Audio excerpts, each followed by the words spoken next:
início ao culto dessa noite, gostaria que você se colocasse de pé e abrisse a sua Bíblia no Salmo de número 95. Salmo de número 95.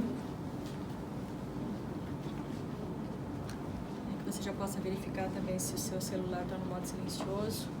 Que nada possa tirar a sua atenção e que você possa estar em plena comunhão com o Senhor neste momento.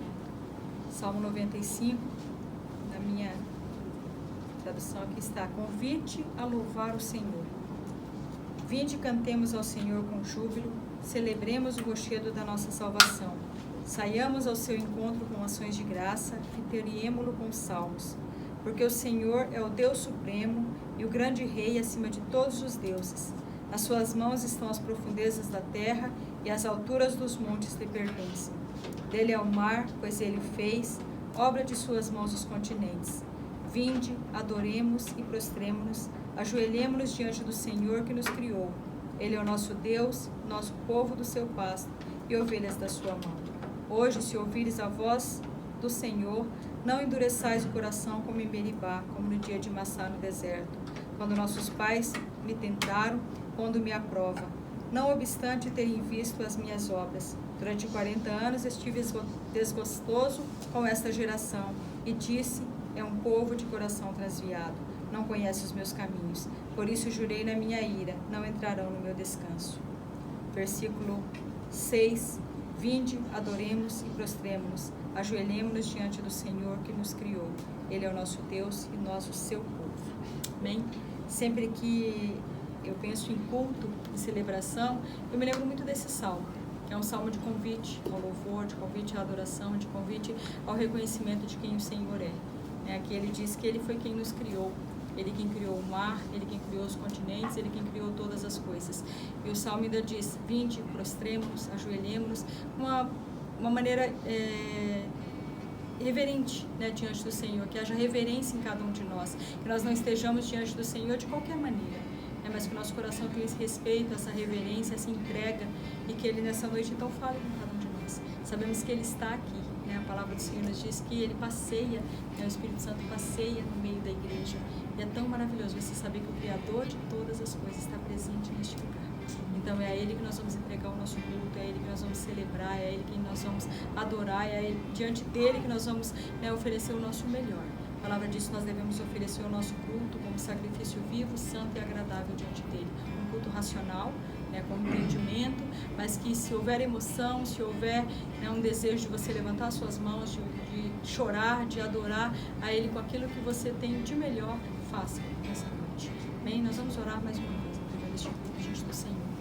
Nós te agradecemos, Pai, porque podemos estar perante o Rei das Reis, o Senhor dos Senhores. Pai, em nome de Jesus, traga à nossa mente agora todo o entendimento, Senhor Deus, toda a compreensão daquilo que o Senhor deseja falar conosco nessa noite. Recebe o nosso culto, Senhor, recebe a celebração que esse pequeno grupo oferece ao Senhor. Pai, nós sabemos que o Senhor é um Deus tão perfeito, tão maravilhoso, tão tremendo, que merece o melhor, mas nós, nas nossas limitações, ó Pai, muitas vezes não podemos te oferecer aquilo que o Senhor é digno de receber, mas sabemos que o Senhor se apraz, o Senhor ama a cada um de nós, e o Senhor deseja que nós sejamos sinceros, que haja um coração quebrantado, um coração contrito diante do Senhor, e a Tua palavra diz que este coração o Senhor não despreza. Então é dessa forma que nós queremos estar diante do Senhor nesta noite, reverentes, prostrados, adorando ao Senhor, reconhecendo que o Senhor é o único digno, santo, perfeito, Criador de todas as coisas, que se importa com cada um de nós que aqui está. Celebramos a Ti, Pai, porque o Senhor nos amou, o Senhor nos alcançou com laços de amor, o Senhor nos atraiu aqui, o Senhor nos atraiu a Ti, por isso nós Te adoramos nessa noite como a igreja do Senhor, o povo que aguarda, Senhor, o povo que celebra o Senhor e que ama o Senhor acima de todas as coisas. Em nome de Cristo Jesus é que nós oramos e Te agradecemos.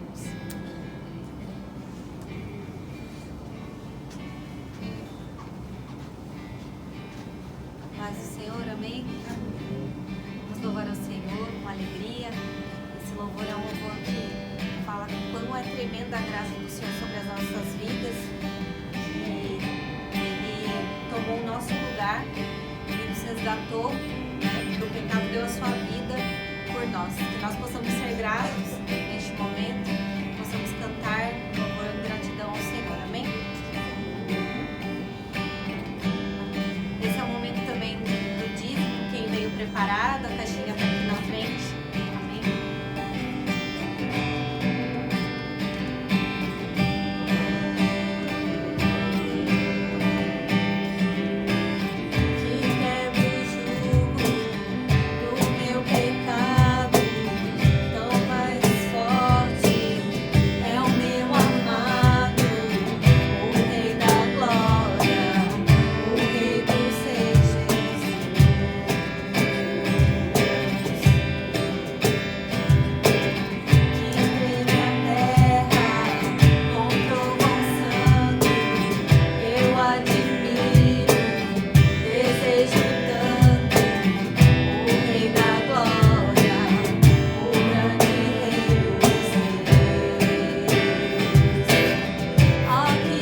Pai. Ó Deus, que nossa vida esteja, Senhor, no centro da Tua vontade, ó Deus. Nós clamamos a Ti, Senhor, nós Te louvamos, Pai, e Te agradecemos por tudo, ó Pai. Amém, Jesus.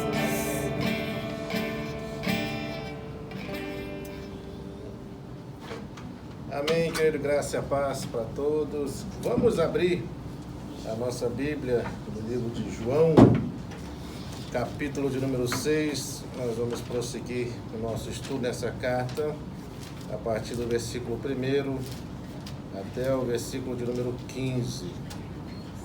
João, capítulo 6, do versículo 1 até o versículo número 15, nós vamos estar lendo. Amém? Todo mundo achou? João, capítulo de número 6, a partir do versículo 1 até o 15, nós vamos estar lendo. Ok? Amém. Vamos orar ao Senhor e vamos pedir para que Deus possa estar ministrando ao nosso coração.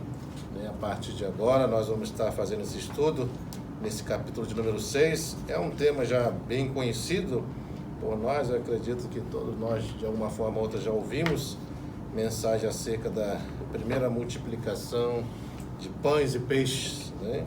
E a gente vai estar trabalhando aqui, tirando verdades importantes acerca desse texto. Então vamos orar ao Senhor, pedir para que Deus possa ministrar, falar ao nosso coração, e que nós possamos aprender coisas preciosas de Deus a partir de agora. Amém?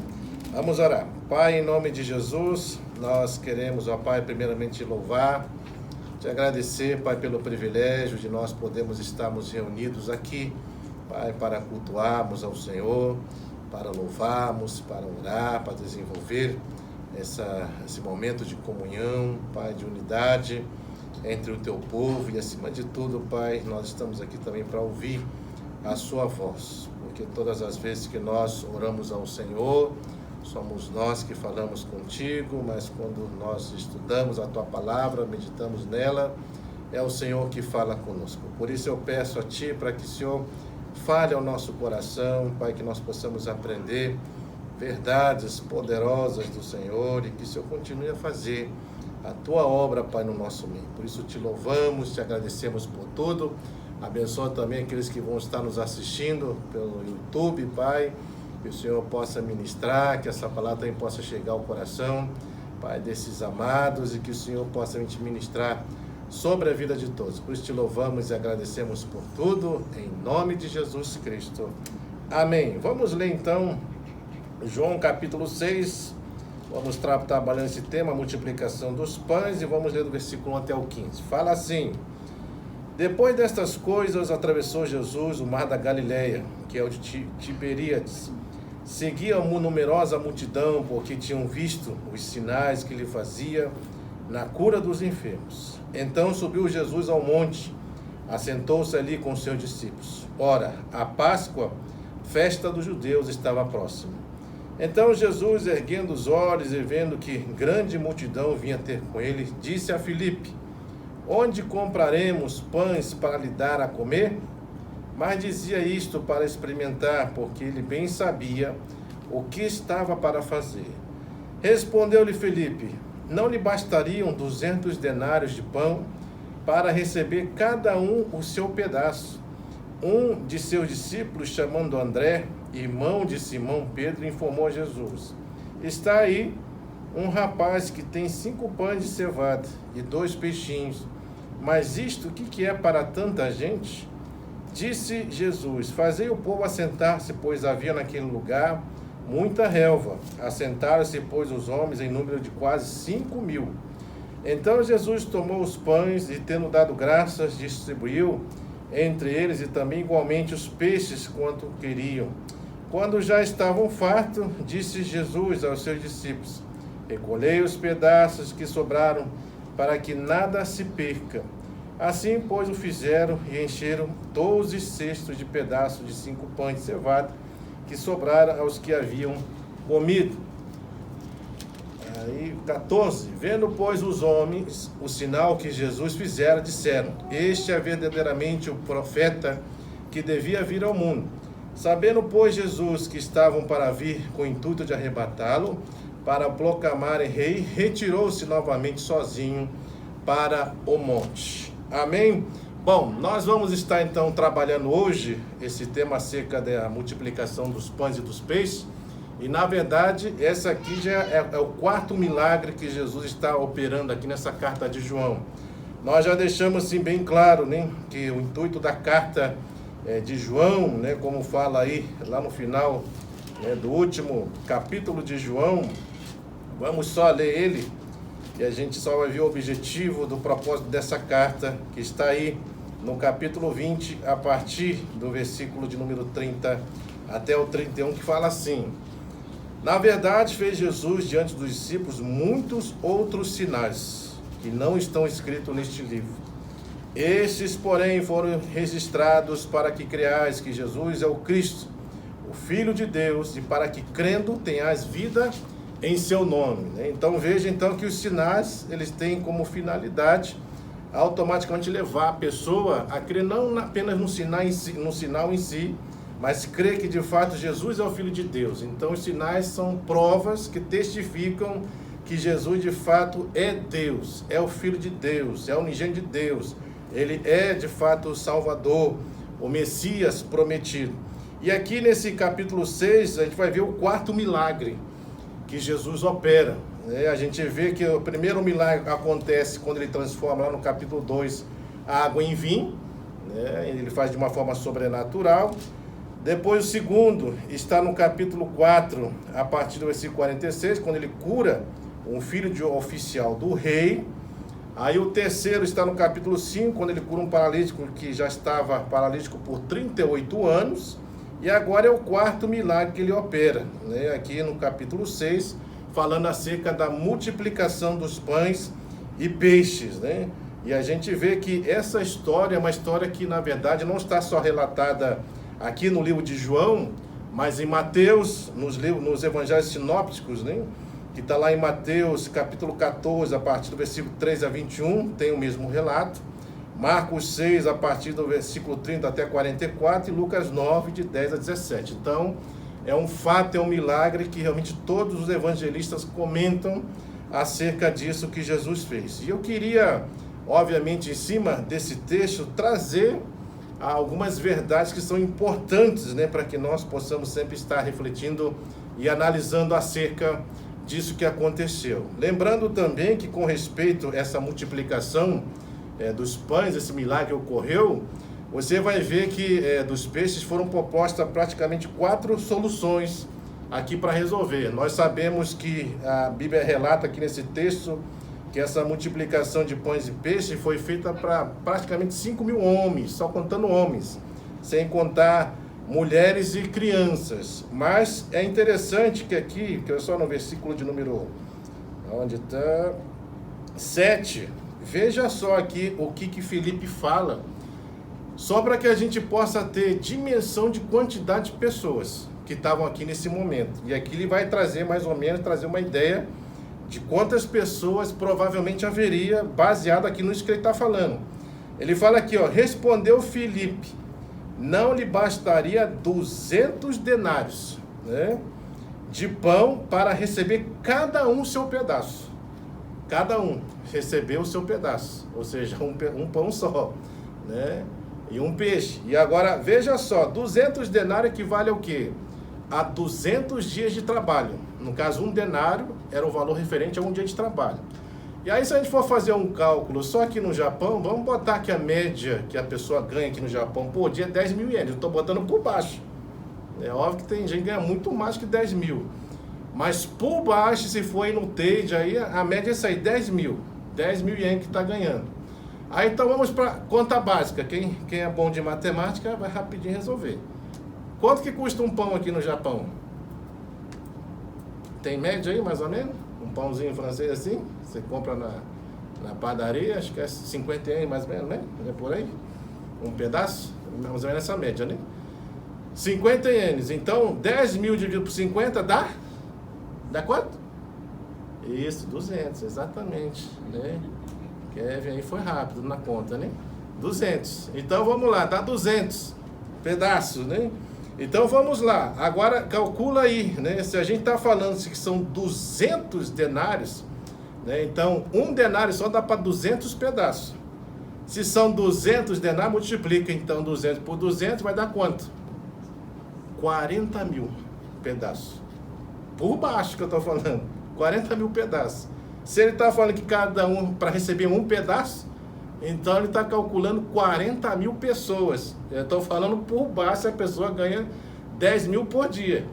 Então pode ser uma quantidade muito maior do que a gente imagina. Alguns colocam 20, 25, mas se for calcular aqui no valor que a gente ganha aqui do Japão, e o valor que é o preço de um pãozinho francês, que é média mais ou menos aí de 50, acho que até menos, se eu não me engano, acho que é 35 ienes, dependendo, né, se você for botar no forno é 50, mas se for levar congelado, para você assar depois, que é 35, se eu não me engano. Então, são 40 mil pessoas. Só para você ter dimensão de ideia de quantidade de pessoas que deviam ter, e provavelmente deveria ter isso mesmo. Porque se são 5 mil homens, contando que esses homens eram casados, e lembrando que dentro do contexto deles, as pessoas não só tinham um filho, né? Tinha muito mais, que lá o pessoal fazia filho, fazia doidado, né? Então, pode botar aí média de 4 para cima. Isso jogando por baixo, né? Porque o pessoal gostava de fazer filho. Então, é mais ou menos por baixo, só para você ter dimensão do feito deste milagre. Então, esse milagre aqui é para mostrar que, de fato, Jesus, de fato, é Deus. Agora, veja as soluções que foram propostas para resolver esse problema, né? Porque nós temos aqui, basicamente, o quê? 5 pães e 2 peixes que foram trazidos para Jesus. Só tem isso. Para 40 mil pessoas, o que é 5 pães e 2 peixes? Lembrando que esses peixes não é peixe grande, é peixinho pequenininho. Provavelmente são peixinhos bem salgados, que era justamente para poder dar sabor ao pão, que era pão de cevada. Então você vai perceber claramente assim que nesse ponto nós vamos fazer uma análise acerca disso e a gente vai chegar a essas conclusões que o texto vai falar. Veja então, qual que é a primeira solução aqui que trouxeram? A primeira está lá em Marcos 6, versículo 35. Por causa desse problema aqui, olha a solução que está falando lá em Marcos, que os discípulos orientaram Jesus. Porque Jesus fala aí, né, para Filipe no capítulo 5, né, versículo 5 de João 6. Então Jesus, erguendo os olhos e vendo que grande multidão vinha ter com ele, disse a Filipe: onde compraremos pães para lhe dar de comer? Então veja, olha a solução então que em Marcos 5, versículo 35, os discípulos chegaram a essa solução aqui. Seria mais viável.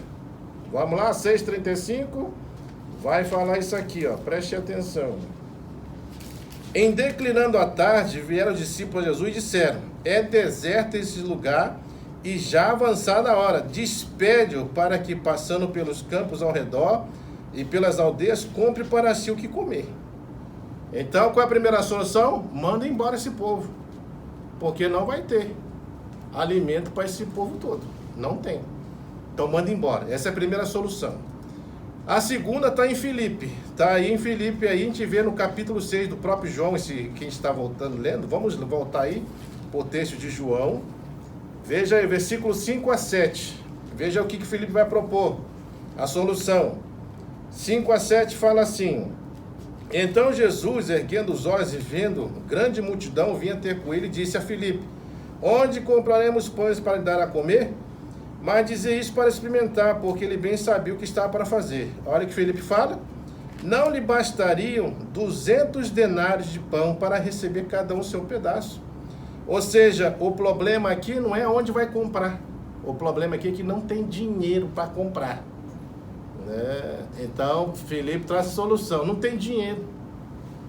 Não tem como resolver esse problema. E aí vai, olha a terceira sugestão aqui. Está no versículo 8 e 9. Agora é André. Um dos seus discípulos, chamado André, irmão de Simão Pedro, informou a Jesus: está aí um rapaz que tem 5 pães de cevada e 2 peixinhos. Mas o que é isso para tanta gente? Então você vê que a quantidade de alimento que tem é o que? Insuficiente. Então você vai ver claramente que a sugestão aqui de André, ele tá observando que de fato tem pão, tem peixe, mas não é o suficiente para alimentar essa multidão toda, né? Então, essa era uma sugestão dele, ou seja, em outras palavras, André também está falando assim, olha, se o povo ficar aqui, vai morrer de fome. Então, tem que ter uma outra solução. E a quarta solução é o que foi apresentada por Jesus, e que está aí a verdadeira solução, do versículo 10 ao 13, que fala, disse Jesus, fazia assentar, né, pois havia naquele lugar muita relva, assentaram-se, pois, homens em número de quase 5.000 homens. Então Jesus tomou os pães e, tendo dado graça, distribuiu entre eles também igualmente os peixes quanto queriam. Veja a multiplicação de Jesus, né? Tomou os pães, deu e deu peixe, conforme o pessoal ia pegando, né, e desejando, ele estava dando. Então era muita coisa, né? E quando já estavam fartos, disse Jesus a seus discípulos, recolheu os pedaços que sobraram, para que não se perca. Assim, pois, fizeram, encheram 12 cestos de pedaços dos 5 pães de cevadas, que sobraram os que haviam comido. Então, essa é a quarta solução, e aqui realmente é a solução que deu resultado, né? Na verdade, o de Marcos 6, a primeira solução são dos discípulos, mandou embora, né? No caso, está sugerindo isso. Do Filipe, ele fala que não tem dinheiro suficiente para comprar. Aí de André, ele está falando que o que tem é insuficiente, então não tem como. Mas a quarta solução, que foi apresentada por Jesus, essa sim trouxe uma solução, né? Literalmente, né? A sugestão que Jesus traz é a que trouxe solução. E aí, em cima disso, então, nós vamos ver 7 verdades aqui, que vai ser 7 não, até mais, né? Que vão ser destacadas aqui, né? Para a gente poder analisar, né, cada uma delas, para que a gente possa realmente trazer isso, né, para o nosso conhecimento, acima de tudo, para a nossa praticidade de vida cristã com relação a isso que aconteceu aqui. Mas vamos lá. Lendo no texto, então, veja que no versículo 1 e versículo 3, aqui está falando a primeira verdade.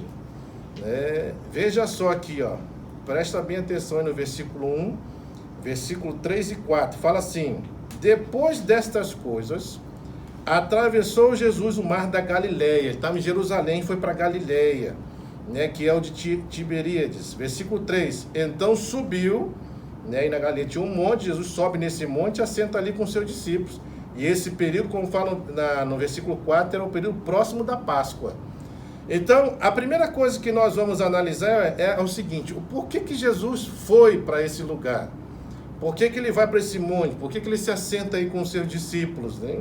Isso é uma coisa assim que nós precisamos analisar nesse texto, porque antes de acontecer esse milagre, precede isso aqui. Então, a gente precisa fazer uma análise do porquê que Jesus sai de Jerusalém, vai para Galileia com seus discípulos e fica lá no monte com eles.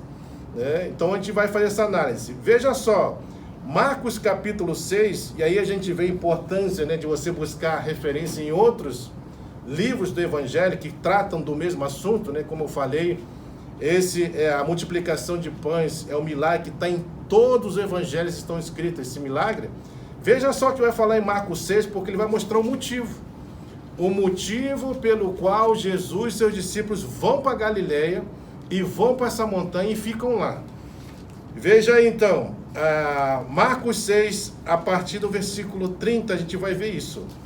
Veja aí, Marcos capítulo de número 6, versículo 30. Fala assim, ó: voltaram os apóstolos à presença de Jesus e lhe relataram tudo quanto havia feito e ensinado. E ele lhes disse: vinde repousar um pouco à parte, num lugar deserto, porque eles não tinham tempo nem para comer, visto serem muito numerosos os que iam e vinham. Então foram sós no barco para um lugar solitário. Então aqui a gente vê que no versículo de número 31 está falando o motivo pelo qual Jesus e os discípulos vão lá para Galileia e ficam lá naquele deserto, naquela montanha. É justamente aqui, ó, ele está falando que eles estavam o quê? Sobrecarregados, tamanha demanda que tinha de serviço, eles estavam tão atarefados que nem comer eles conseguiam comer. Você já parou para pensar numa situação assim, de você estar tão atarefado que você não consegue nem comer? não dá tempo de comer. Tamanha demanda de necessidade. Tamanhas são as pessoas que estão aflitas, necessitadas, desesperadas, né, necessitando de uma intervenção divina. Então eles vão para lá. Esse é o primeiro motivo. O segundo motivo era porque também havia acontecido a morte de João Batista. Né? João Batista morre. Aí quando fala aí no versículo 14 de Marcos 6, vai contar aí a morte de João Batista. Né? Que a filha de Herodias, né, pediu a cabeça de João Batista num prato. Né? Justamente porque João Batista tinha repreendido Herodes, porque Herodes tinha ficado justamente com a esposa do irmão dele. E João Batista fala que isso é ilícito, ele não deveria fazer isso. E por causa disso, Herodes lança ele na prisão. E aí vem a festa da filha de Herodias, e aí ele fala assim, ó, pode me pedir tudo que você quiser, até metade do meu reino. Peça que eu te dou. Então ele deu a palavra, e aí a mãe persuade a filha e fala, pede a cabeça de João Batista, e pede. Então, chega a notícia para Jesus, né, os discípulos, de que João havia sido o quê? Degolado. Mataram João Batista. Isso também entristeceu bastante os discípulos e por isso também eles se retiram daquela localidade e vão aí para essa região da Galileia, nesse lugar aí dessa montanha. Né? Então, volta lá para o texto. Nós vemos então aqui o motivo pelos quais os discípulos saem então. Agora, aqui traz uma verdade importante para mim e para você. Veja, lembre-se que eu e você, nós não somos robô, né? Até porque robô também pifa.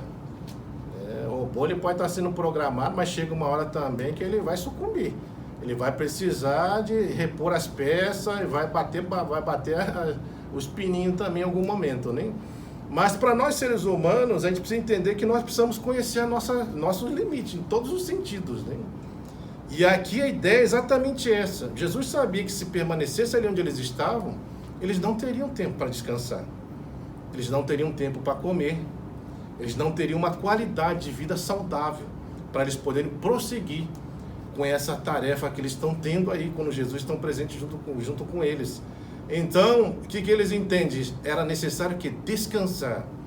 Era necessário você separar um tempo para você poder comer, para você poder estar só, para você descansar sua mente. E é isso que nós precisamos também fazer, porque muitas vezes nós estamos tão atarefados com tantas coisas, né, que a gente não tem tempo para as coisas que são fundamentais para nos manter saudáveis, que é descansar, que é comer, que é você ter um tempo de férias, literalmente. Eu estava até falando com a Eliette, né, que quando na igreja chegam os feriadões, todo mundo pega folga. Por quê? Porque é nesse período que a gente vai ter tempo para descansar. E se a gente não pensar nessas questões, a gente começa a colocar tanta coisa para fazer, quando você vai ver, você não tem mais tempo para mais nada. Tamanha demanda de coisas que tem para fazer. Então nós precisamos o quê?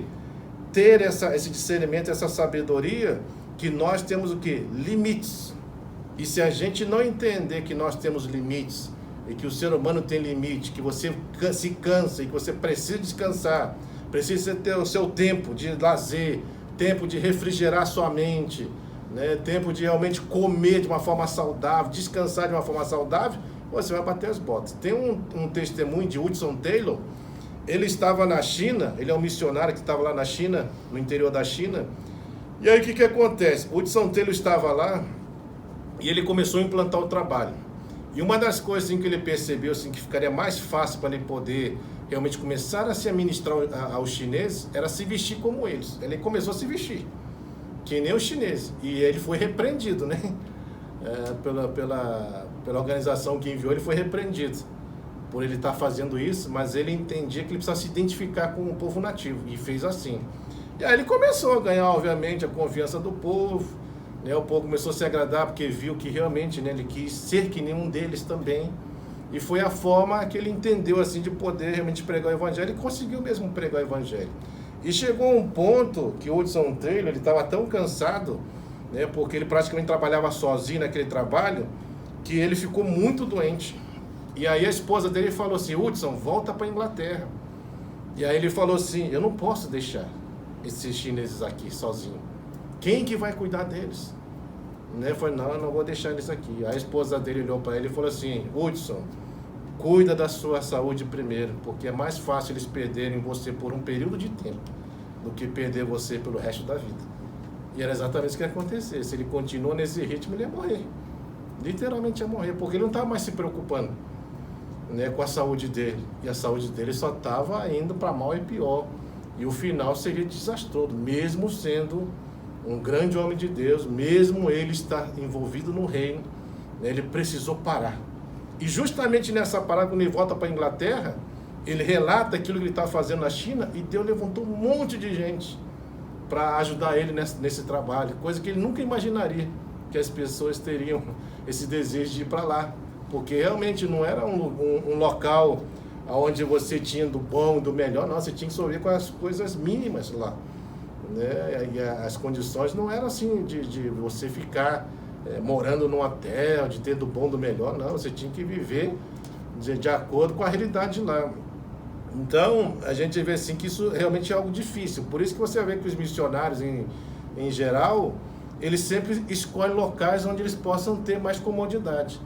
Para você ter ideia, quando sempre surgia campo aqui no Japão, o que tinha de gente que quer vir para o Japão, porque eu via relatos, né, que os pastores que vinham para cá ganhavam oferta boa, aí davam máquina de fotografia, câmera, não sei o que, MP3, não sei o que lá, todo mundo queria vir para o Japão. Queria fazer missões no Japão. Mas pergunta se quer ir lá para Uganda, pergunta se quer ir para a Índia, pergunta se quer ir para esses países de terceiro mundo, bem pobre. Ninguém quer ir. Ninguém quer ir, né? Então, tem esse problema. Então, ele achava que as pessoas não iriam para o interior da China, porque lá a coisa era assim, bem drástica, a mesma situação que ele vivia. E aí, então, a esposa ensinou para ele o seguinte, falou assim, ó, você precisa realmente conhecer os seus limites, porque se você não conhecer, você vai sucumbir. E é o que nós também precisamos fazer, né? Na nossa caminhada, nós precisamos conhecer os nossos limites, porque é exatamente isso que Jesus fez com os discípulos. Eles saíram de lá para poder descansar, para poder comer direito, para poder ter uma qualidade de vida melhor, porque senão eles acabariam sendo afetados por causa de toda essa demanda que tinha. E óbvio, as demandas de serviço no reino nunca param, nunca diminuem. A tendência é sempre crescer e aumentar mais ainda. Ou você então põe limite, ou senão você vai acabar sendo envolvido pelo sistema, né, do ativismo, que você vai acabar sucumbindo. E as pessoas não vão querer nem saber disso, se você está cansado, né, se você precisa descansar, elas não estão preocupadas com isso. Elas, quando olham assim para a liderança, elas acham que a liderança tinha que estar se envolvendo mesmo, tem que fazer mesmo, né? Mas Jesus ensina isso, separa um tempo. Ele, muitas vezes, Jesus, quando estava com a demanda alta, você vai ver, Jesus priorizava o tempo com Deus. Ele saía de madrugada para orar. Mesmo que as pessoas estavam procurando ele não estava nem aí, ele saía, ele tinha o tempo dele com Deus. E essas questões, às vezes, é muito importante para a nossa caminhada, até para que a gente realmente não venha cair em situações assim, onde as pessoas começam a dar prioridade, né, a essas coisas do reino, de uma tal forma que você se esquece das outras coisas. E aí eu só estou falando da questão física, né, de saúde. Agora, tem outras demandas também que envolvem esse ativismo. Falta de tempo com família, falta de tempo com filhos, falta de tempo com cônjuge. Eu conheço muitos casos de pessoas que são envolvidas no ministério, que os filhos são revoltados com os pais, revoltado com a igreja, revoltado com Deus. Por quê? Porque a igreja roubou os pais, né? Os pais têm mais tempo na igreja do que para eles. Então eles nasceram revoltados. Esposas revoltadas com seus maridos, porque o marido não tem tempo como cônjuge, só tem tempo para os irmãos da igreja. E assim vai. Essas demandas assim envolvem todas essas áreas, então há essa necessidade de cuidado. E Jesus mostra exatamente isso, ele se preocupa. Essa é a primeira verdade que a gente vê antes desse milagre acontecer.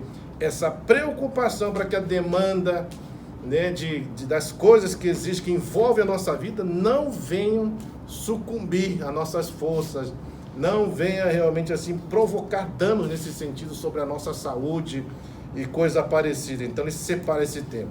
A segunda verdade aqui, ó, a gente vê no versículo 2. Seguiam numerosa multidão, porque tinham visto o quê? Os sinais que ele fazia na cura dos enfermos. Então veja só, qual é a segunda verdade aqui? Uma motivação errada. Eles só estavam seguindo Jesus por causa do quê? Dos sinais que Jesus operou. Em outras palavras, eles estavam mais preocupados, né, em realmente ver as suas necessidades supridas por esse Cristo, do que realmente ter uma vida com esse Cristo. Em outras palavras, eles queriam as bênçãos desse Deus, mas não o Deus da bênção. E essa é uma motivação ruim. E infelizmente assim, isso aí está impregnado dentro das igrejas. Está impregnado. As pessoas estão com motivações erradas. Elas não estão com a motivação correta no sentido de realmente buscar em Deus, manter uma vida com Ele, conhecer Ele, se relacionar-se com Ele. Não, só estão preocupados com aquilo que Deus pode proporcionar, né, em termos de suprir necessidade, em resolver problemas que envolvem a sua vida, em ver as suas situações resolvidas. É isso que as pessoas estão buscando em Deus. E é por isso, então, que Deus, então, a gente vê que as pessoas estão olhando para o Senhor como se fosse realmente aquilo que a gente vem falando sempre. Uma lâmpada de Aladim, é esfregar para você fazer os teus pedidos e Deus ficar resolvendo todas as suas questões. E, obviamente, que essa não é uma motivação correta, né? Essa é uma motivação ruim, porque você busca a Deus com desejos egoístas, só pensando em si mesmo.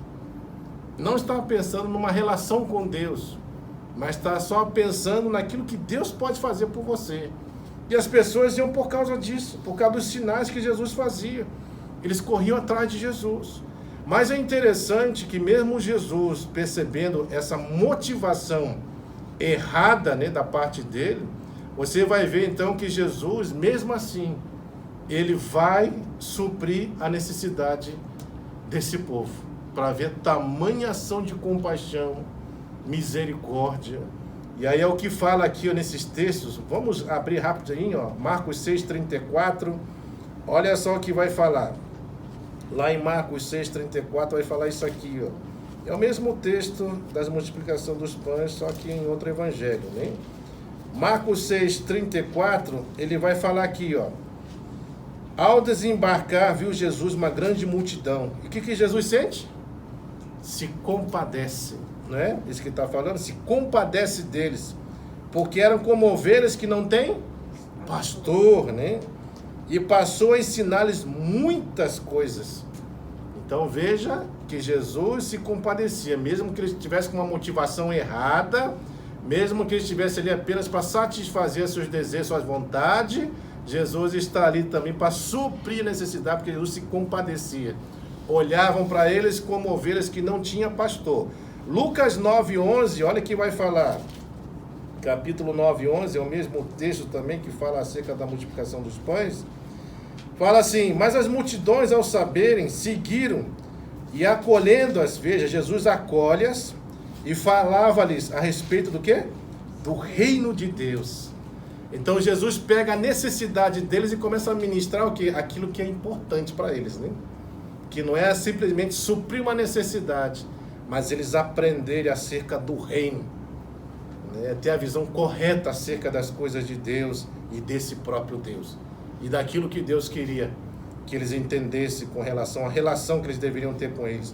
Então Jesus aproveitava fazer isso, acolhia eles, pegava na necessidade deles esse gancho, né, para poder ensinar acerca do reino, falar acerca do reino e socorrer também a sua necessidade. Então supria necessidades, mas também falava acerca do reino, que é o mais importante, né? Então Jesus, ele aproveitava essas situações. E aí também lá em Mateus 14,14, veja aí que vai falar. Mateus 14,14. Ele vai falar aqui: desembarcando, viu Jesus uma grande multidão, mas a mesma coisa, compadece deles e cura os enfermos. Então a gente vê que é um Jesus que realmente era compassivo, era misericordioso, estava disposto a suprir realmente a sua necessidade, mas acima de tudo falar acerca do seu reino para eles, para que eles pudessem realmente entender qual é o propósito desse Messias, qual é o propósito da pessoa de Cristo e o que ele desejaria daqueles que se achegavam até ele, né? Agora veja só, versículos 5 e 6, nós vamos ver aqui uma coisa importante. Volta lá para João de novo, capítulo 6, versículos 5 e 6. Veja só outra verdade que nós vamos aprender aqui. Fala assim: então Jesus, aí começa essa ação do milagre da multiplicação dos pães, erguendo os olhos e vendo grande multidão, vinha ter com ele, disse a Filipe: onde compraremos pães para dar de comer? Versículo 6, mas dizia isto para experimentar, porque ele bem sabia o que estava para fazer. Então, o que fala versículos 5 e 6? Jesus está falando de uma visão, né, que os discípulos não tinham e que eles precisavam compreender acerca dessa visão. E é muito interessante, irmãos, que essa visão, ela tem tudo a ver com a ação da fé. Tudo. É porque é exatamente isso aqui que ele vai aplicar aqui, na multiplicação dos pães e dos peixes. Lá em Hebreus 10, 38, o que fala o texto? Todo mundo lembra? Hebreus 10, 38. Fala assim: todavia, o meu justo viverá o quê? Pela fé. Se retroceder, nele não se compraz a minha alma. Olha que fala Hebreus 11, 6. De fato, sem fé é impossível agradar a Deus, porque é necessário que aquele que se aproxima de Deus creia o quê? Que ele existe e que ele é galardoador dos que o buscam. Ele é aquele que abençoa, certo? Então veja, qual é a visão aqui a ser compreendida? Volta lá para João 6, né? É justamente essa ação de viver pela fé.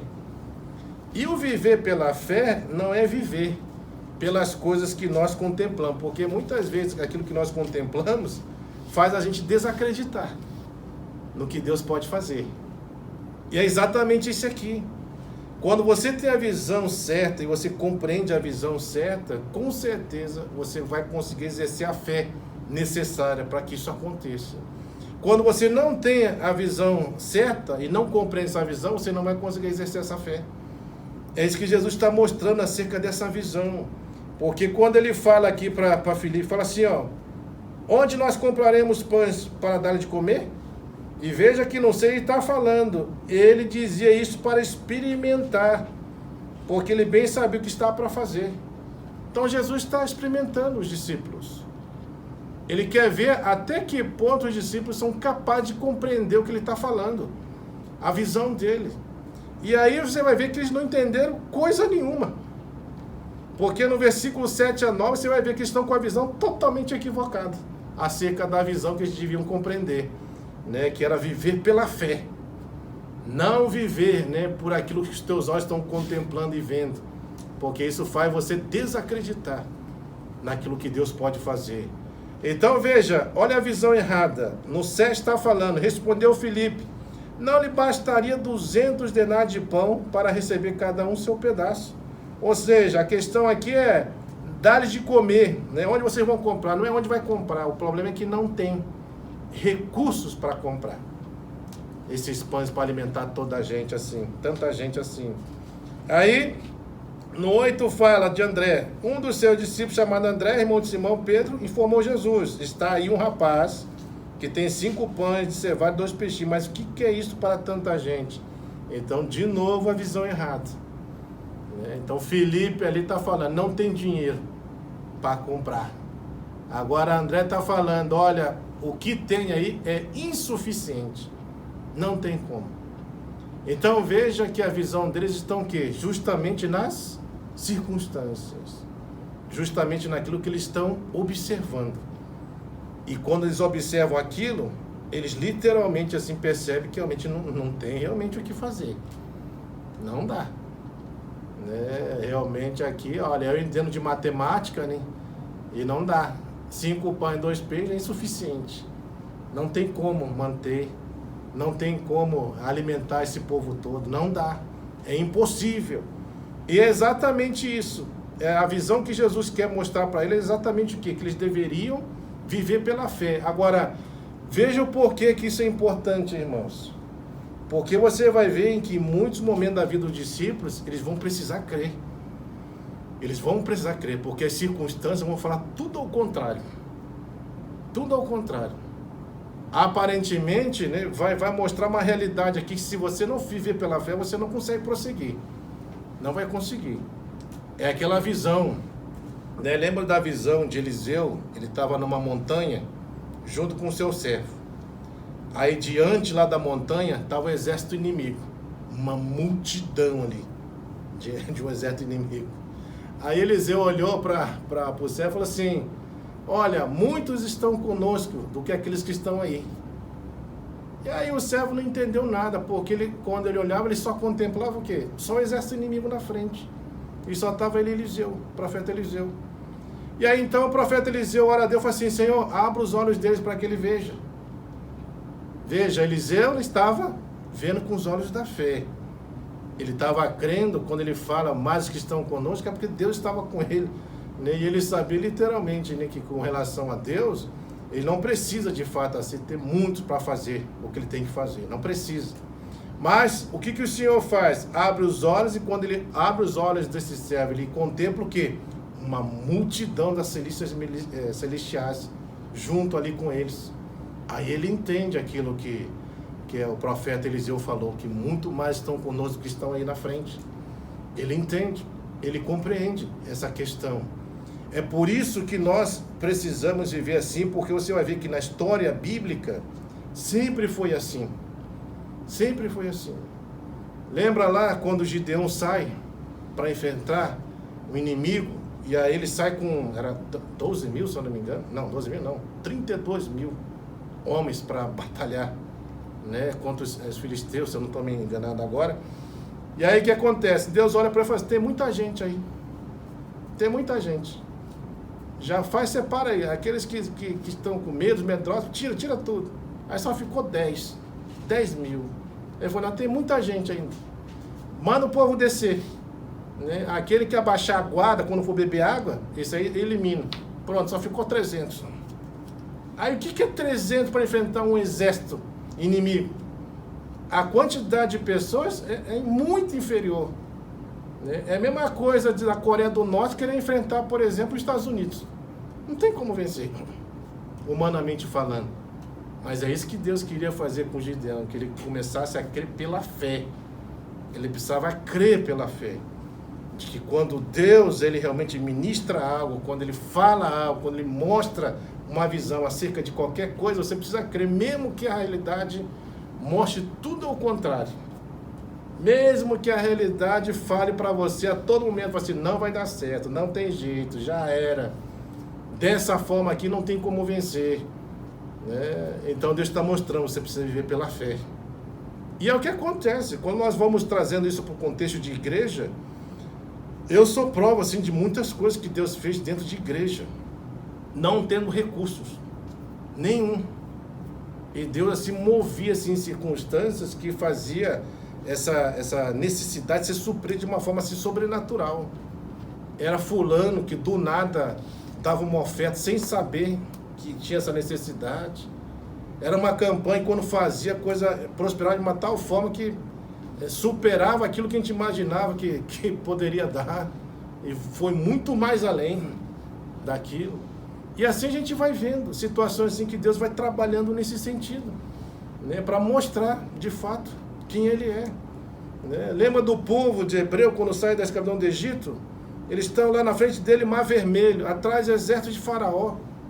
E aí o povo começa a reclamar: trouxe aqui para a gente morrer aqui nesse deserto? Aí o que Deus fala para Moisés? Marche, avante, marche. Vamos marchar para onde? Está o mar na minha frente. Mas isso exigia fé. Eles precisavam crer que Deus estava com eles. E eles fazem isso, eles creem, né? E realmente passam a seco pelo Mar Vermelho. E depois, quando o exército falou passa, o mar se fecha e morre todo mundo ali.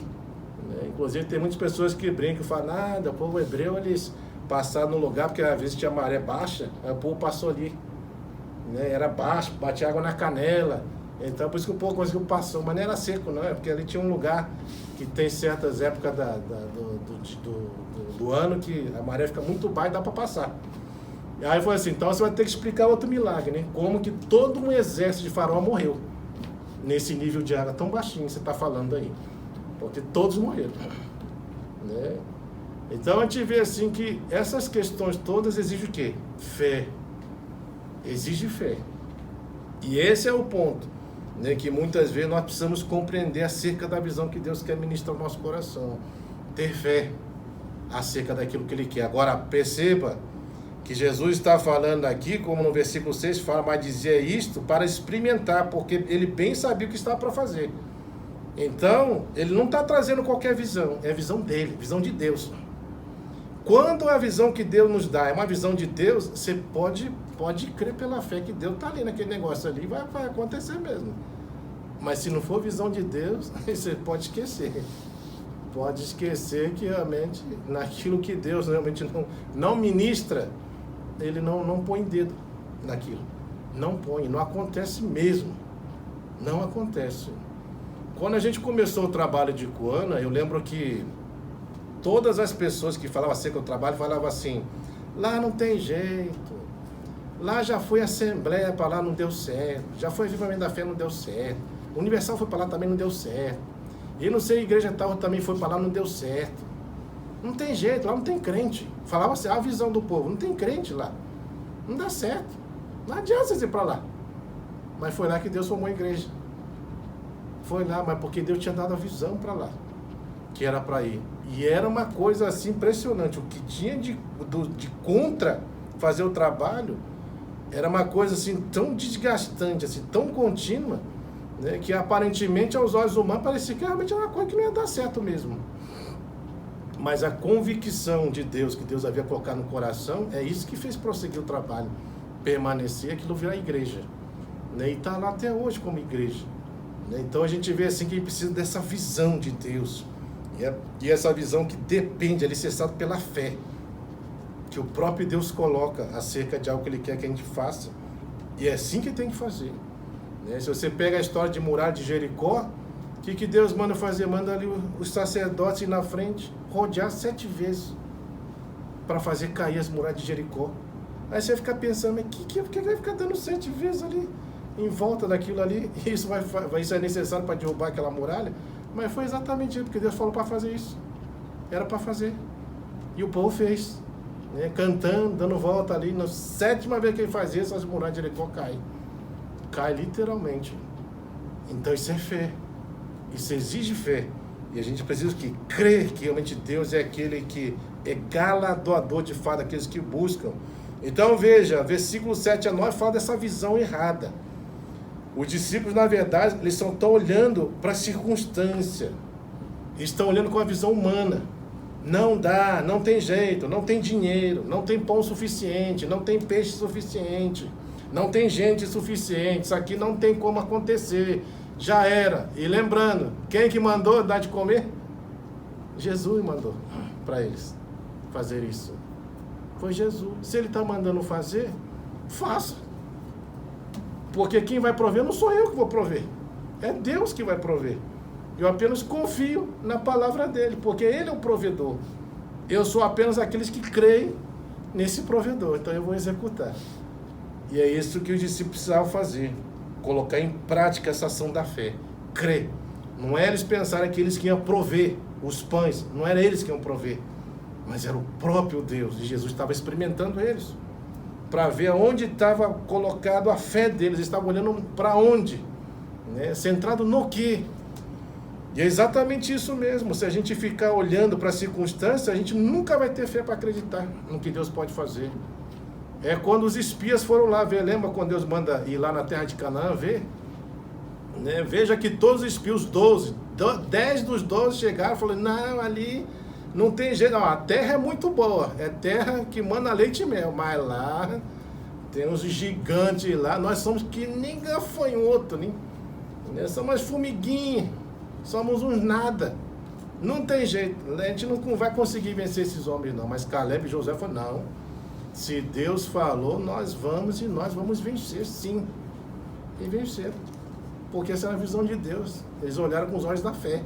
E é exatamente isso que acontece. Se você ficar contemplando com seus olhos naturais, você não consegue viver pela fé. Não vive. Porque exatamente a circunstância, a realidade das coisas que acontecem acaba nos envolvendo de uma tal forma que você não consegue acreditar no que Deus pode fazer. Não consegue. Então as circunstâncias eu vou falar muito mais alto. Por isso que a gente precisa ter aquilo, né, que a Bíblia fala em Isaías, visão de águia. A visão de águia, ela não fica limitada às barreiras, porque ela ultrapassa. Ela está vendo lá na frente. Enquanto a gente só vê aqui. A gente não consegue contemplar lá. Por isso que é pela fé só que a gente vai conseguir contemplar as coisas que Deus quer fazer. Pela fé. Né? A gente vai precisar realmente crer nisso. Né? Então nós precisamos fazer isso. Aí veja, outra verdade aqui é na ação de como Deus vai abençoar. Versículo 10 fala assim: disse Jesus, fazei o povo assentar-se, pois havia naquele lugar muita selva. Assentaram-se, pois, os homens em número de quase 5.000. Veja só, irmãos, Deus, quando Ele vai ministrar algo sobre um povo, sobre uma nação, sobre pessoas, para cumprir aquilo que Ele quer, você vai ver que Deus não faz de qualquer jeito. A gente vê que o nosso Deus é Deus que é de ordem e decência. Né? Eu não sei se você já viu na Etiópia, quando chega aqueles alimentos e está aquela multidão esperando a comida. O que acontece quando chega a comida lá? Um atropela o outro, não é assim? Sai atropelando, porque a fome é tanta que você não quer ter nem passar na sua cabeça a possibilidade de você não pegar nada. Então você sai atropelando. Nisso pode gerar o quê? Caos, desastres. É por isso que quando nós olhamos aqui para o Japão, você vai ver, o Japão pode passar um desastre que for. Uma das coisas que eu lembro quando a gente passou, na época que deu tsunami aqui, em Fukushima, e deu esse problema da nuclear também, a gente estava lá em João Pessoa, no hotel. E aí eu liguei a televisão, na hora que eu olhei, falei assim, estão passando um filme, né? Que parecia um filme, né? Aí quando eu olhei assim, foi Japão? E aí fui ver, o terremoto tinha andado, o tsunami, e aí deu todo esse problema. E aí eu lembro que as pessoas, quando falavam acerca disso, elas literalmente, irmãos, elas falavam assim que elas ficavam admiradas com o Japão de ver como o povo era organizado. Porque não tinha tumulto. O povo estava lá esperando comida, aquela filinha organizada. Ninguém furava fila. Todo mundo esperava o seu momento, ia lá e pegava só aquilo que dava. Pegava aquilo lá. Era, às vezes, um nigiri, um arroz, um chá, um biscoito, alguma coisinha, e pegava e ia embora. Era tudo organizado. Aí eles ficavam espantados. Falavam assim, nossa, mas o Japão é assim? Falei, Japão é assim mesmo. É dessa forma mesmo. Eles não entram em desespero, em pânico. Mas isso tem sentido. Porque imagina se o povo cair em pânico. Vai virar um desastre. Pode alguém acabar machucando outros, não é? E vira uma bagunça. Você não consegue resolver nada. Porque todo mundo quer pegar ao mesmo tempo, como é que você vai distribuir? Né? No desespero. Todo mundo querendo pegar a mesma coisa. Então, vira bagunça. E Deus, a gente vê, é Deus de ordem. A primeira coisa que Deus faz dentro de uma multidão, de uma necessidade, de fome que o povo está passando, Ele fala, manda todo mundo se assentar. Aí tem sentido, porque sentado, como é que você vai provocar, né? Um transtorno desse jeito? Não tem como, né? Está sentado, todo mundo está sentado. E é exatamente assim que Deus faz. Deus é um Deus de organização, é Deus de ordem, Deus de decência. Deus não faz as coisas bagunçadas, isso traz verdades para nós também. Que aquilo que nós devemos fazer deve também seguir essa direção de ordem, de decência, né? De não ser uma coisa bagunçada. Então a gente precisa também trabalhar dessa maneira. Versículo 11, veja só o que ele vai falar. Então Jesus tomou os pães e tendo dado graça. Quantos pães eram? 5. Né? E 2 peixinhos. Tendo dado graças, distribuiu entre eles. E também igualmente os peixes, quanto queriam. Então você imagina quanto de peixe que tinha. Porque é o quanto você queria. Então era muito peixe. E era muito pães também que foram multiplicados nesse momento. E aí é o que a gente vê da parte de Deus. Essa multiplicação que é generosa. Deus é assim. Deus é muito generoso. Deus dá muito mais além daquilo que nós imaginamos ou pensamos. Muito mais além. Ele dá mais. Mas Deus é generoso. Então quando você olha para a pessoa de Deus, você vê exatamente isso. Aí você vai pegar exemplos. Maná no deserto. Tá lá. O povo quer comer pão? Tem pão que desce do céu lá para o povo. Né? E é em abundância. Não é uma coisinha, precisa pegar só um pedacinho, não. É para comer, para se fartar. Um maná generoso. Aí você pega aquele exemplo do azeite que acabou lá da viúva. Não tinha mais nada. Era a última porção para a última refeição dela e do filhinho. Aí o que o profeta Eliseu falou? Não, traga aqui. Prepara aí para nós aí um pão aí, traz aqui. Ele falou, mas é a última, traga. E ela faz isso. Agora traz aí tudo que você puder trazer. Botija, qualquer coisa, traz. E o que o profeta fez? Ora e enche tudo. Quer dizer, ela deu um pouquinho, mas olha o que Deus fez. Fez transbordar as botijas, os vasos, tudo ficou cheio. E aquilo dá para alimentar eles pro resto, né, pode dizer, da vida deles. Tamanha quantidade generosa que ocorreu. Lembra da transformação da água em vinho? Mesma coisa, acabou tudo. Mas o que Deus faz? Traz lá. Traz aí esse jarro, enche de água. E Deus transforma. E de forma generosa, né, realmente enche aqueles jarros. Transborda todos eles, né, em abundância. E aqui na multiplicação de pães e peixes é a mesma coisa. Multiplicação generosa. Né? Porque não foi só um pouquinho, não. O povo se fartou de comer pão e comer peixe. E ainda fala que aqui sobrou. Né? Assim, 12 cestos cheios ainda sobrou. Né? Então a gente vê assim que Deus é assim, Ele trabalha dessa forma. Ele multiplica de forma generosa. Por isso que a matemática de Deus, ela é totalmente diferente da nossa. Deus, Ele pode assim, pelo pouco que nós damos, fazer esse pouco se tornar algo abundante nas nossas vidas. Né? E assim Ele faz mesmo.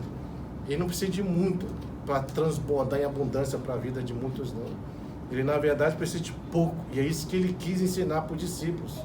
Eles estão falando, mas só tem 5 pães e 2 peixes. O que é isso?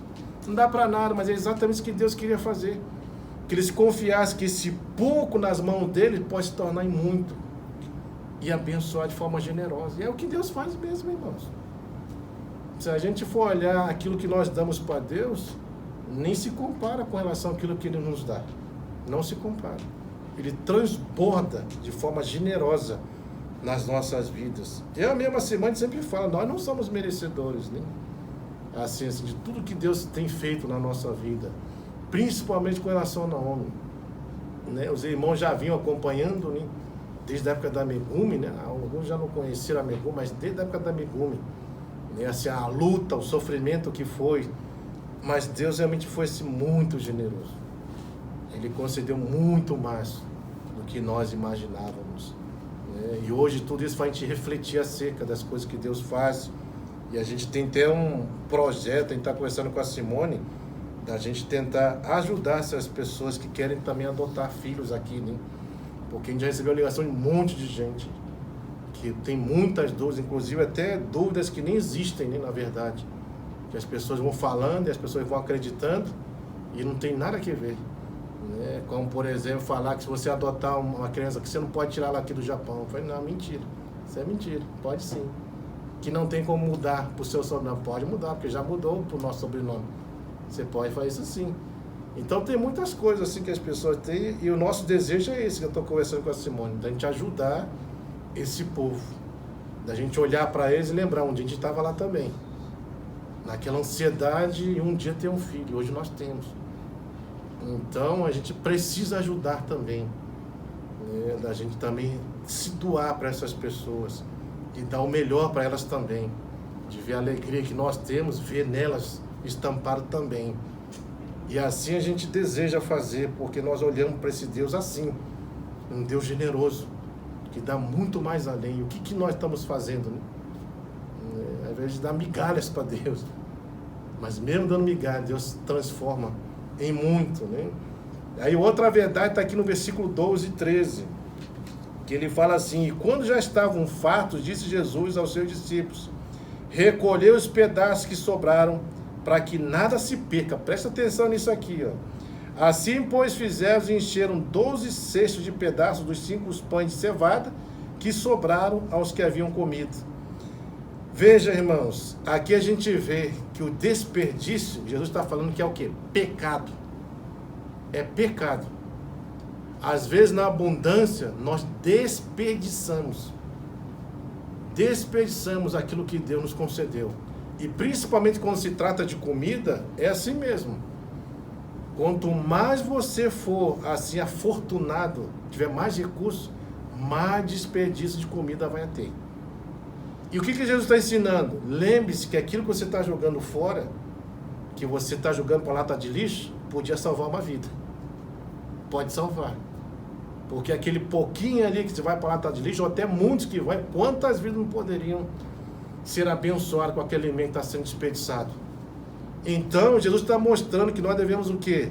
Dar valor, né? Aquilo que Deus coloca, e a gente não desperdiçar nada que Deus coloca nas nossas mãos, principalmente quando isso se trata com relação à alimentação.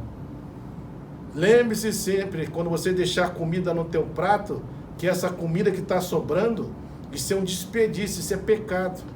Às vezes até gula, né? Que você vai colocando um monte, só porque você vai vendo, quero comer mais isso, aí chega na hora, você não consegue comer. Aí vai tudo para a lata do lixo. E isso está indo para a lata do lixo, podia salvar vidas. Pode salvar vidas. Né? Pode alimentar pessoas que não tem nem o que comer. E às vezes a gente não está preocupado com isso, a gente simplesmente pega lá e joga tudo para a lata do lixo.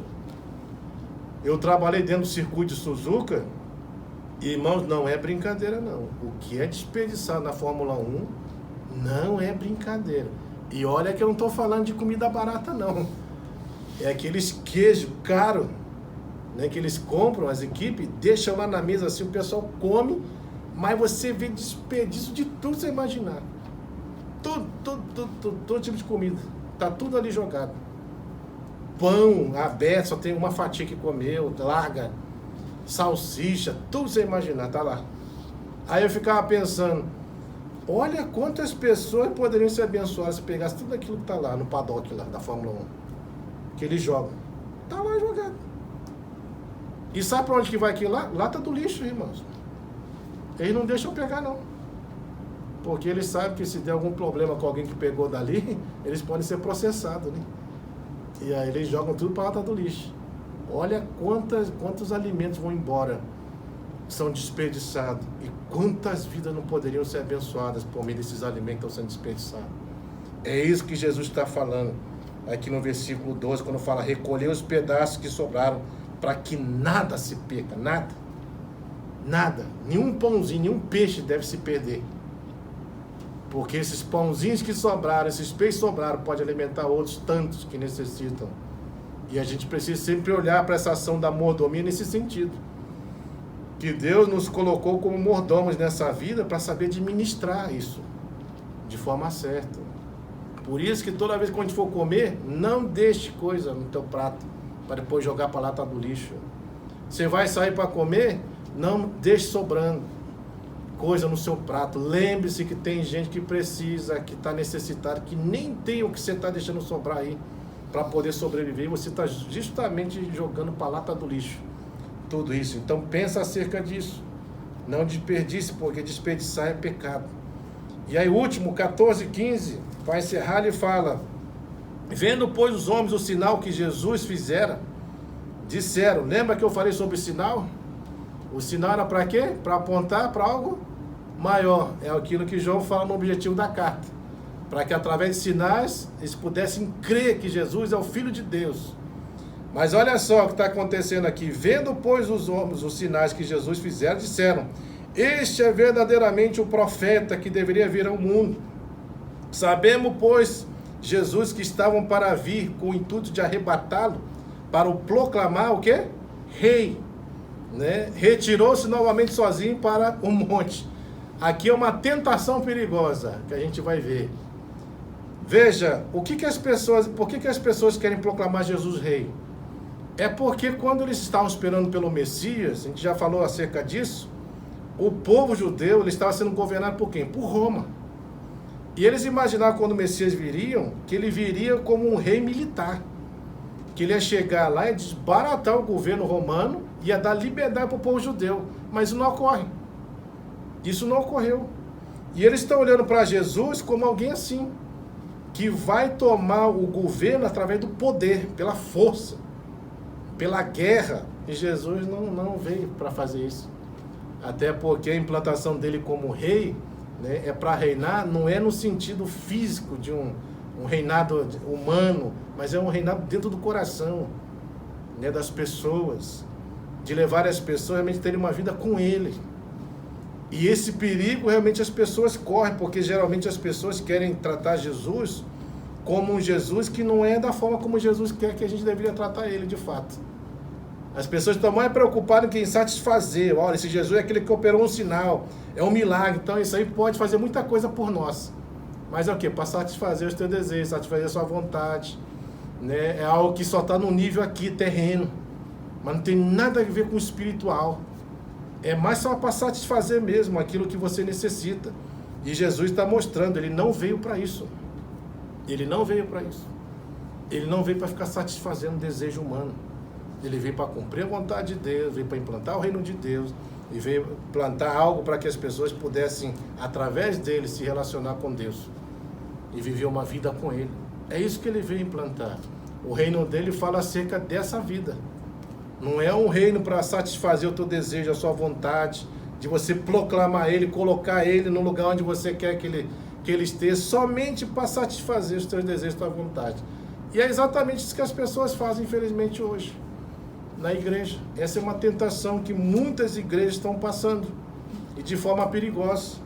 Eles estão colocando um Jesus e proclamando um Jesus assim, um Jesus milagreiro, um Jesus que só opera milagre, um Jesus que só restaura só um relacionamento, né, que pode dar jeito lá no problema que você está tendo com seu filho. É só em coisas assim, nesse sentido. Mas pergunta se estão olhando para Jesus da forma como deveriam olhar, como o próprio Deus, como o Filho de Deus, como o seu Salvador, como o seu Senhor, como alguém que veio esse mundo para dar vida a você, para você se relacionar-se com Ele, ter vida com Ele, andar com Ele, viver com Ele. As pessoas não estão olhando para esse lado. É por isso que nas igrejas as pessoas só falam que naquilo que Jesus pode fazer, mas Ele não ensina você a viver com esse Jesus. É por isso que as pessoas só focam naquilo que Deus pode fazer por você, mas não foca no próprio Deus. Então a relação não está no próprio Deus, mas naquilo que Deus pode fazer por você, em satisfazer as tuas vontades, os teus desejos. E é isso que Jesus está mostrando, que Ele não veio para fazer isso. Ele não veio para ficar satisfazendo o meu desejo, a tua vontade. Ele não veio para ser uma lâmpada de Aladim para você ficar esfregando e pedindo aquilo que você quer para satisfazer você. Ele veio para nos dar vida. Ele veio para que a gente se relacione com Ele, para que a gente tenha vida com Ele. É para isso que Ele veio manifestar o reino dEle, para que você pudesse agora encontrar o verdadeiro caminho, a verdadeira vida que vai te levar realmente a viver com esse Deus. É isso. Essa é a vida que Deus quer. E nessa multiplicação de pães é exatamente isso, irmãos. Você ter a visão correta vai te levar a ter uma vida correta com Deus, a caminhar dessa maneira, a olhar para Deus da forma certa, né? E se relacionar com Ele da forma como Ele quer. Então é isso que nós precisamos, assim, para a nossa caminhada como cristão, e que através desse milagre aqui da multiplicação dos pães, a gente possa olhar para essas verdades, né? Ver a importância de você ter a motivação correta, ver a importância de você, mesmo sabendo que às vezes a pessoa está com uma motivação equivocada, Deus é aquele Deus que é compassivo, misericórdia, Ele está disposto a te ajudar. Lembre-se que você precisa ter a motivação correta no sentido de que as demandas, né, da nossa vida como cristãos, o ativismo não deve de nenhuma forma assim levar você a se envolver de uma tal maneira que você deixa de lado coisas importantes como o descanso, como comer, né, realmente a se preocupar com a sua vida, a sua saúde física, nesse sentido emocional também, né? Veja que Jesus quer implantar a visão certa, que é essa visão de viver pela fé, crendo nele, se aproximando dele, sabendo que sem fé é impossível agradá-lo, e ele quer arrancar essa visão errada, de quer viver fora da fé, que aí você se baseia somente na sua visão humana, terrena, e deixa de lado aquilo que realmente é necessário, né? Veja que ele também ordena que a gente se organize, né, para que as bênçãos de Deus venham sobre nós. Então a gente deve se organizar, porque Deus é Deus de ordem, Deus de decência, entender que Ele é um Deus que multiplica de forma generosa, Ele faz muito mais além. Mostra também que o desperdício é o quê? Pecado, e a gente não deve desperdiçar. E por último, que a gente não venha olhar para Jesus apenas como um Jesus milagreiro, um Jesus que só está para satisfazer o teu desejo, a tua vontade, mas que a gente olhe para Ele como Jesus, como um Senhor, como o próprio Deus, como alguém que quer se relacionar de fato conosco. Então que a gente não busque apenas as bênçãos desse Deus, mas a gente busque o Deus dessas bênçãos, né? E manter uma vida com Ele. E assim ele encerra então esse milagre da multiplicação dos pães, trabalhando todas essas verdades, né? Que são verdades que a gente precisa sempre refletir e analisar no decorrer da nossa caminhada como cristão. Amém? Vamos orar, queridos. Incline essa